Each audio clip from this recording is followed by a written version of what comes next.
Welcome to Gene and Mike do the New York Times crossword. Hi, I'm Jean. And I'm Mike.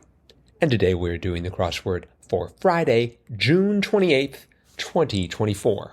So, on this perfect Friday, did you do the crossword? You betcha. And did you find the crossword to also be perfect? I guess I would say sure. Okay. It was a perfect Friday because it was super hard for me anyway. But I got through it.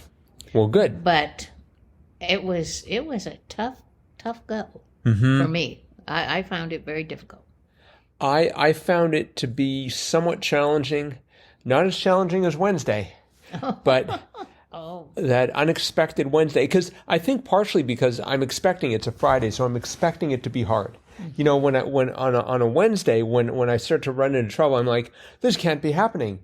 This is a Wednesday. This has to be straightforward, but it was not the case. But this one, there were several places where I was really lost, especially in the top center.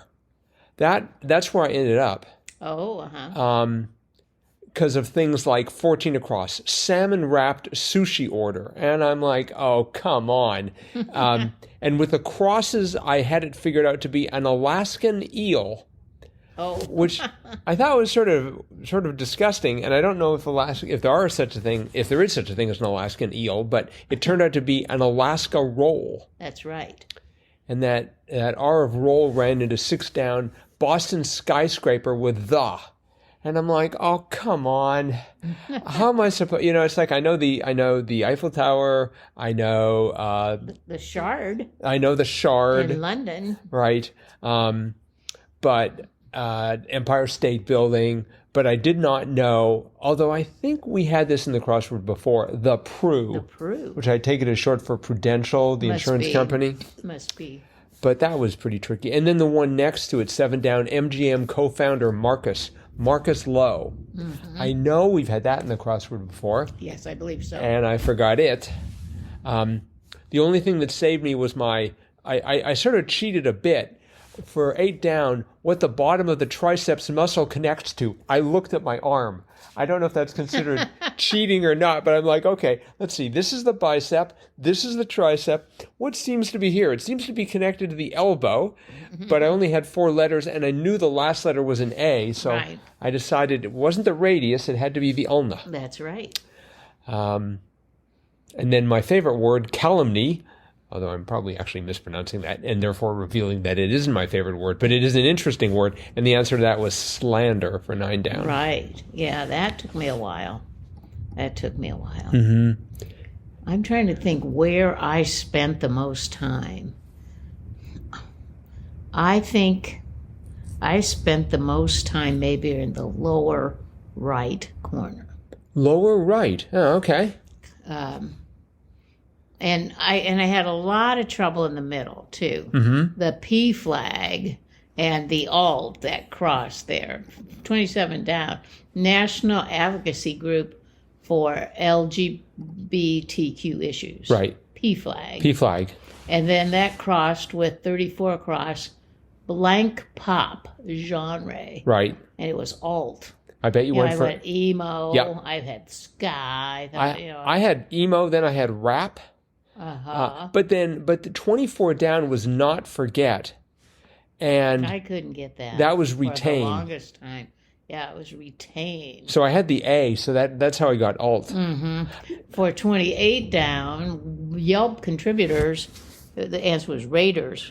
I put Eaters for a long time because it's, it seems like restaurant Yelp reviews are always prominent, more prevalent than maybe some of their other reviews. But anyway, it turned out to be Raters. Yes. So, yeah, I had a lot of trouble there in the middle, too. Yeah, well... And then that 38, that's where I ended up, 38 across. What Anne Bronte and Anais Nin have in common. And it was diureses. Right. So... And I looked... I don't even know what a diurese is. It's those 2 dots on top of... At least I presume that's what it is. I didn't look it up, but I looked at the 2 names, and I'm like, what do they have in common? I thought, maybe it's where they're from. But then I saw those 2 dots and thought, oh, that's got to be it. And dia must mean 2. I thought it had something to do with a diary. No, it's a mark placed over a vowel to indicate that it is sounded in a separate syllable, like naive or Bronte. They actually use Bronte as an example. Or Ananias. Or Ananias, yes. Okay. Anyway, okay. Well, that was where I ended up. Okay. Mm-hmm. But between that area and then the area below it, the lower right, boy, that was a tough slog.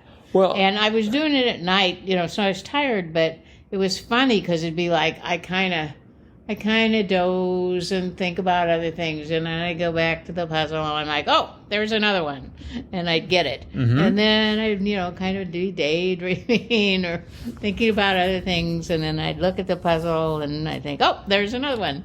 So yeah, I stayed pretty much engaged on this the whole time. No, I didn't. I kept losing my focus. Bad thing to do on a Friday. Also in that area, we had 26 across. Virtual participation in a remote event. It was telepresence. Yes. Boy, I was thinking, first, I thought it had something to do with Skype. Me too. And then I thought it had something to do with Zoom. Me and then too. I thought maybe Microsoft Teams. Oh. I'm going through all the different, let's see, what else? There's Slack. I put meme presence at one point. Oh, well, at least you're getting close. Because I have the 2 E's, so a meme presence. Yeah. So, but no, it's telepresence. Yes. That was quite the challenge. Right. Let's see. The one below it was funny. 30 across. Reassurance on a road trip. It's not far. Right. I had the IT. So I went, what could it be? It's near. We're getting closer. I was trying to think, well, what it could be, but it's not far. I had it's up here. Oh, and that didn't work. No. But it was my best. It was my best attempt. I liked 4 down. Actually, the top left corner, 1 across, find a part for was cast. Yes. That wasn't too hard. And it crossed with 1 down, tilt to one side, can't. Right. At first I had lean. I wanted it to be lean, but then I thought, oh, it's starting with a C, so I guess it must be can't. Yeah, I had lean, then I had skew, then I had tilt. It turned out to be can't. Well, the fact that I got 17 across the evening of December 24th in the Spanish-speaking world. So I'm ready to give up right there. It was Noche Buena.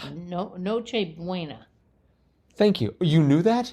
I did not. Oh. But I had the U-E-N, and I'm like, oh, that could be bueno. Right. So I put bueno in there, and then I thought, well, night in Spanish is noche. So I thought, well, maybe it's noche bueno, but it turned out to be Noche Buena. So what does it mean? Good night? Good night, yeah. Okay. But it is reserved for the evening of December 24th. Right, which is Christmas Eve. So it is the good night. The good night, okay. Yeah. I mean, you say buenas noches, meaning good evening. Mm-hmm. But and that's with the O, buenas noches. But buenas, this was noche buena.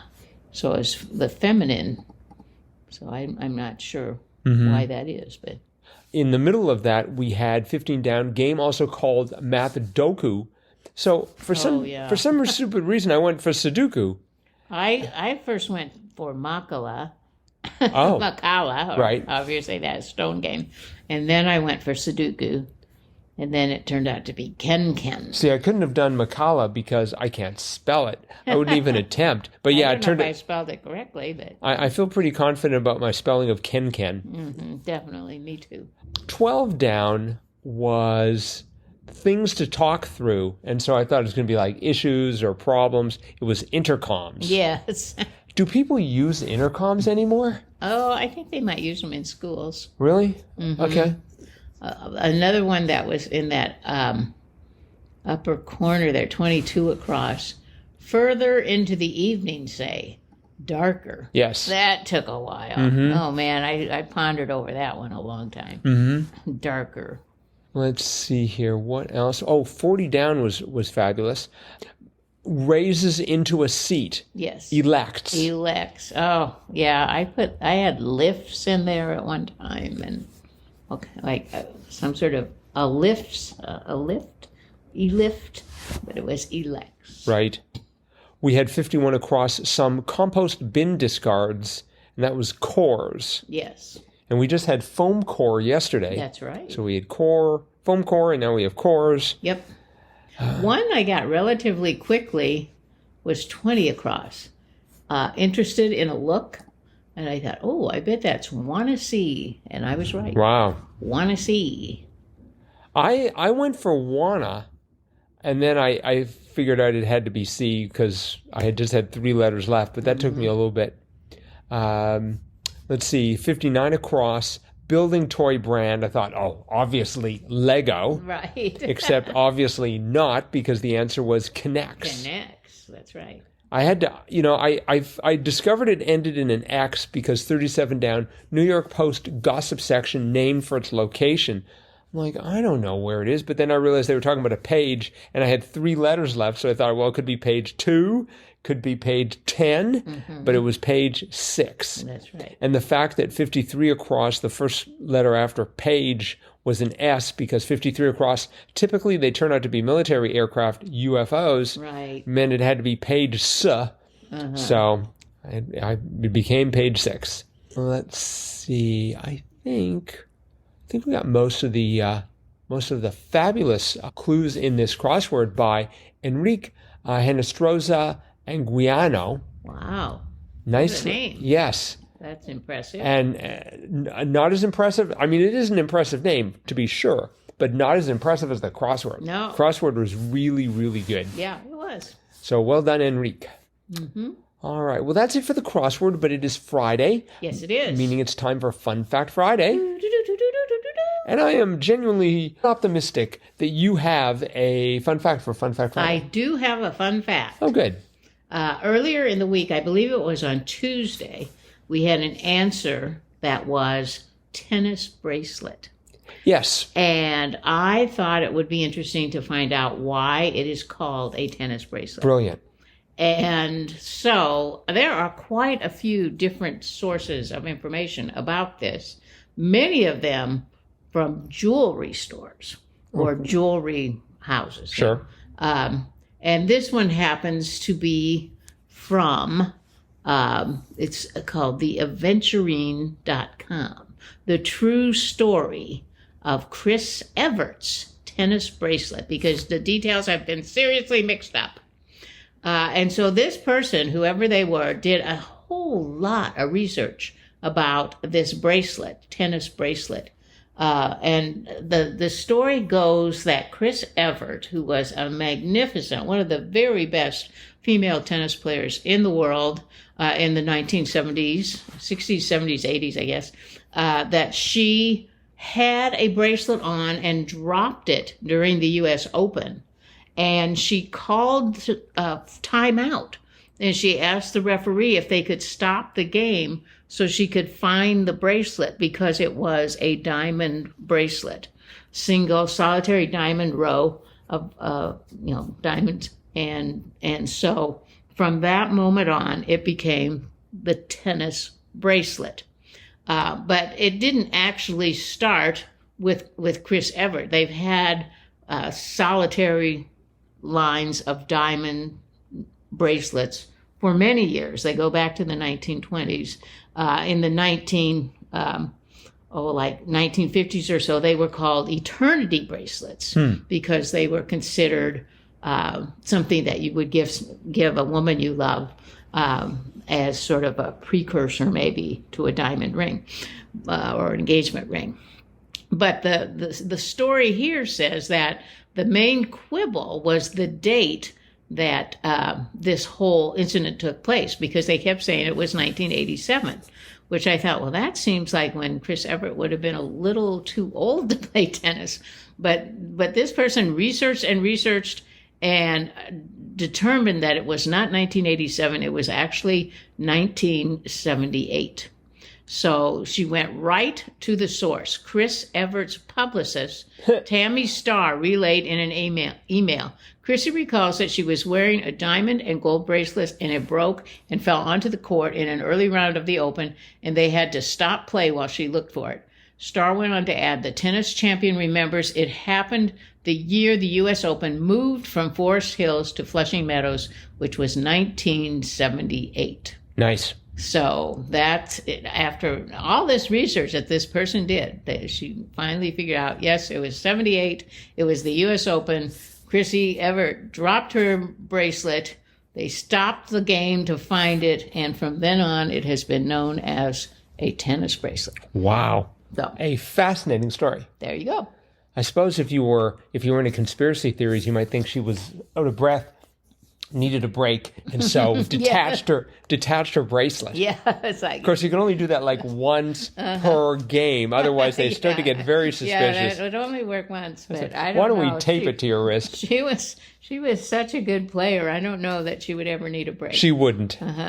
But she was one of the first women. They also mentioned this, that wore jewelry as she played tennis. Apparently now, female tennis players wear lots of jewelry. Serena Williams came out there kind of dripping in diamonds, I guess, at times. At some point that's going to become counterproductive, well, right? That's what I would think. You're weighing, if you're wearing 8 pounds worth of jewelry, it's going to slow you down. But they mentioned that, Serena was one who often wears several diamonds, and as she's playing, I don't know, earrings, rings, probably a necklace. But Chrissy Everett was really the first woman to wear, prominent jewelry as she played tennis. Cool. But she was so good, it didn't make one bit of difference. So right. She could have done just about anything and probably done well. Indeed. Excellent player. All right. Well, thank you for that fun fact. Yep, you're welcome. And that is it for today, everyone. So thanks for listening. We'll be back again with our cutting-edge analysis of tomorrow's crossword tomorrow. Bye-bye.